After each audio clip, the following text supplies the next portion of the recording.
Halo teman-teman, pada video kali ini saya akan membahas mengenai risiko and return portfolio dengan indikator kontribusi terhadap risiko pasar atau yang sering kita sebut dengan beta.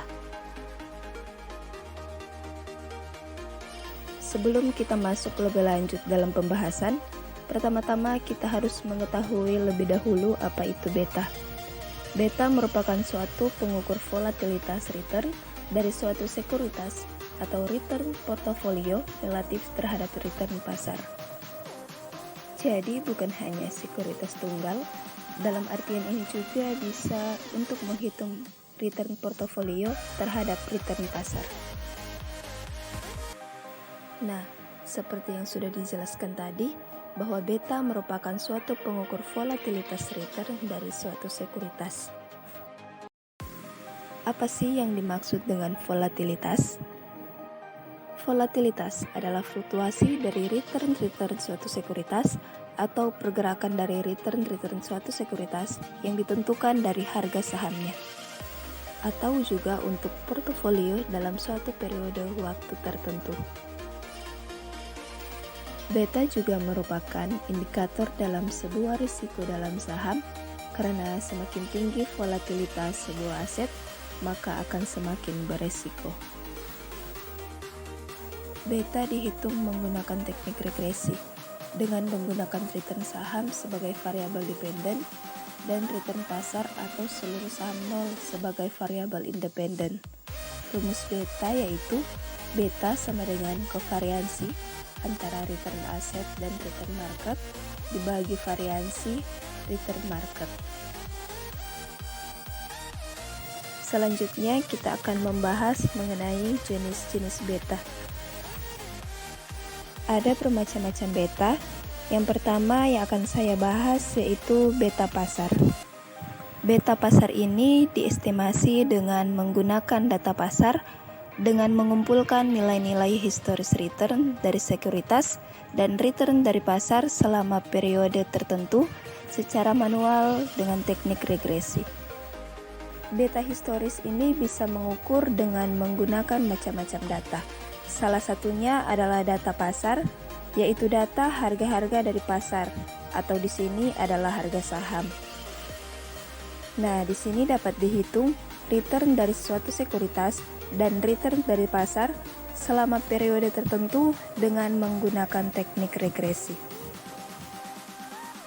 Nah, untuk rumusnya, RI sama dengan alfa I ditambah BI kali RM ditambah EI.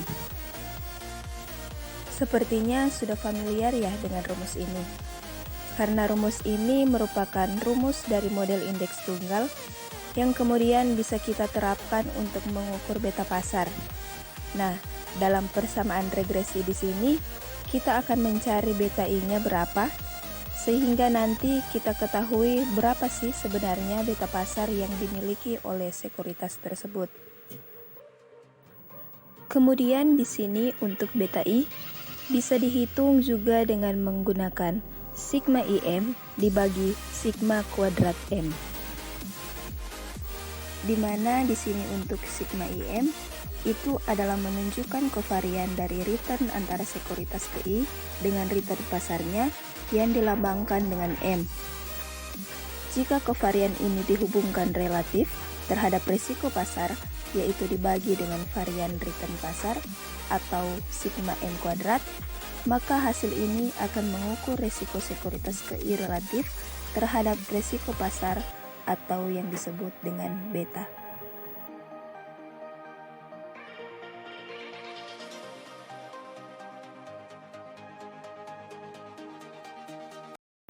Berikut ini contoh yang ada di tabel return sekuritas A dan return pasar selama 10 minggu. Nah, berikut ini adalah diagram yang menunjukkan titik-titik hubungan antara return sekuritas A dengan return sekuritas pasar. Secara manual, beta sekuritas A dapat dihitung dengan cara yang pertama, buat diagram tersebar yang menunjukkan titik-titik hubungan antara return sekuritas A dengan return sekuritas pasar untuk tiap periode yang sama. Yang kedua, tarik garis lurus yang paling mendekati dengan semua titik-titik hubungan di atas. Yang ketiga, beta historis untuk sekuritas A dapat dihitung berdasarkan slope dari garis lurus yang ditarik tersebut. Nah, berikut ini adalah contoh dari perhitungan beta. Di sini sudah ada dua data pasar, yaitu data terkait dengan return sekuritas dari A dan juga return dari indeks pasar yang dilambangkan dengan RM. Di kolom paling kiri ini ada return A untuk beberapa periode, kemudian ada juga return indeks pasar yang diambil dari harga saham IHSG yang kemudian dihitung returnnya. Kemudian di sini juga sudah dihitung untuk IRA, kemudian didapatkan rata-rata return dari sekuritas ke A ini adalah 10,55. Kemudian berikutnya juga untuk return ekspektasian indeks pasar atau yang dilambangkan dengan RM. Di sini juga sudah dihitung dengan menggunakan rata-rata aritmatika dan didapatkan hasilnya adalah 5,95. Selanjutnya, setelah diketahui nilai RA dan RM-nya, maka kemudian dimasukkan ke rumus RA kurang IRA kali RM kurang IRM. Kita akan mencari lebih dahulu kovarian antara sekuritas A dengan sekuritas M. Maka di sini didapatkan untuk masing-masing periode demikian, didapatkan kovarian dari sekuritas I dan pasar adalah 23,275. Kemudian juga ada RM kurang IRM kuadrat yang menunjukkan varian dari return pasar dikurang dengan IRM dan sudah dikuadratkan dan didapatkan hasilnya adalah sigma M kuadrat sama dengan 16,225. Maka besarnya beta di sini menurut rumus yang tadi yaitu BI sama dengan sigma IM dibagi sigma kuadrat M yaitu 23,275 dibagi 16,225 sama dengan 1,43.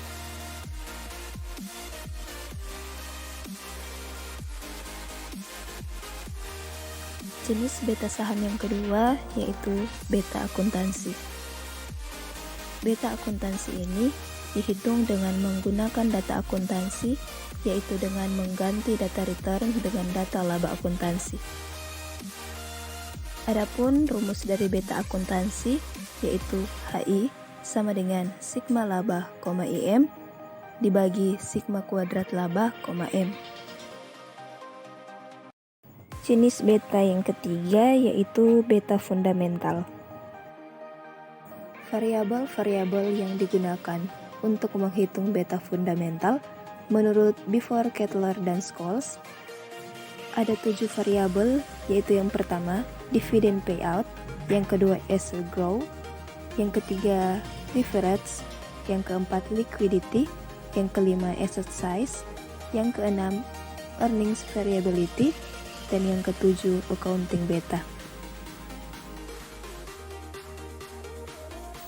Nah, berikut ini ada dua cara yang dapat digunakan untuk menghitung beta saham. Yang pertama yaitu menemukan tingkat risk-free rate. Misalkan untuk tingkat rasio bebas risiko, kita ambil contoh dengan 6%. Jadi, risk-free rate-nya yaitu 6%. Yang kedua yaitu menentukan imbal hasil saham atau stocks return. Untuk menghitung beta saham dengan imbal hasil saham ini dari tingkat presentasi keuntungan pada periode tahunan. Imbal hasilnya dihitung tahunan dan dirata-ratakan dengan rumus imbal hasil sama dengan harga saham periode X plus 1 dikurang harga saham periode X dibahagi harga saham periode X. Berikut ini contoh kasus dari perhitungan beta saham dengan menggunakan rumus imbal hasil saham. Bisa kita lihat di sini perbandingan harga saham BBCA atau saham dari Bank Sentral Asia dengan harga saham BBNI atau saham dari Bank Negara Indonesia. Harga saham BBCA akhir tahun 2021 adalah Rp7.300 dan harga saham BBCA di awal tahun 2021 adalah Rp33.800. Jika dihitung dengan rumus imbal hasil saham, maka 7.300 dikurang 33.800. Selanjutnya dibagi 33.800 dan dikalikan 100. Maka imbal hasil saham yang didapatkan yaitu minus 78%. Selanjutnya kita lihat harga saham BBNI akhir tahun 2021 adalah 6.750 dan harga saham BBNI di awal tahun 2021 adalah 5.550. Jika dihitung dengan rumus imbal hasil saham, maka 6.750 dikurang 5.550, selanjutnya dibagi dengan 5.550 dan dikalikan 100. Maka imbal hasil saham yang didapatkan yaitu 21%. Nah, kita bisa lihat perbandingan harga saham dari dua saham di sektor perbankan ini, di mana harga saham BBCA di tahun 2021 mengalami penurunan sebanyak 78%, sedangkan harga saham BBNI di tahun 2021 mengalami kenaikan sebanyak 21%. Hal-hal yang harus diperhatikan dalam penggunaan beta saham. Yang pertama, ukuran risiko sistematis yang akurat dan tidak bias. Selanjutnya, melihat perilaku koefisien beta dari waktu ke waktu. Sebelum kita menutup pembahasan kali ini, kita akan refresh sedikit mengenai bagaimana cara dalam memilih saham. Jika teman-teman sekalian diperhadapkan dengan pertanyaan tersebut, apakah yang akan menjadi jawaban dari teman-teman sekalian? Nah, untuk saya pribadi, jika saya diperhadapkan dengan pertanyaan tersebut, maka saya akan menjawab dengan cara membagi dua pemilihan saham, yaitu dengan cara memilih saham jangka panjang dengan saham jangka pendek. Karena tentunya caranya akan sangat beda. Misalnya, ada satu saham dibeli oleh dua orang yang berbeda, hasilnya pasti bisa berbeda. Sahamnya memang sama, tapi hasilnya bisa beda. Satu bisa untung, satu bisa rugi. Tergantung dengan stylenya dan jangka waktunya. Misalnya, ada orang beli saham BBRI, pegang jangka waktu pendek, dan belinya pas harga tinggi. Mungkin aja dia bisa rugi kalau dia tradingin dalam jangka pendek karena pas lagi turun. Lalu ada orang lain juga beli saham yang sama, saham BBRI, dipegang dalam jangka waktu panjang, bisa jadi dia untung. Jadi satu saham bisa jadi keuntungan dan juga bisa jadi kerugian. Untuk orang yang berbeda sesuai dengan cara dia trade atau seberapa lama dipegang saham itu. Baiklah, sekian pembahasan mengenai metode beta saham individual. Mohon maaf jika ada salah kata. Don't forget to like, comment, and subscribe. See you in the next video.